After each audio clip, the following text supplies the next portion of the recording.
Okey guys, nasi lemak yang berada dekat sini, kita ada lauk, nasi berlauk, kita ada sotong, kita ada kerang, udang kecil, lepas tu ada ayam sambal, ada paru-paru, ada telur mata, lepas tu ada kari pak pusing. Kari pak pusing, ada daging, ada ayam, ada kentang.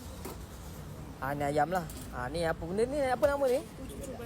Cucur badak. Cucur badak. Lepas tu ada makanan yang viral lah. Ini makanan-makanan viral lah. Ini yang bagi apa nama dia? Boci bat kan. Ini yang viral kau tengok dalam TikTok tu, ada dekat sini. Lepas tu ada kek ni. Ini tak ada tadi. Ada kek cheese ni kat belakang. So dekat mana? Kau datang dekat Kid Mall. Kid Mall, Desa Coffee Sungai Buloh. Alright.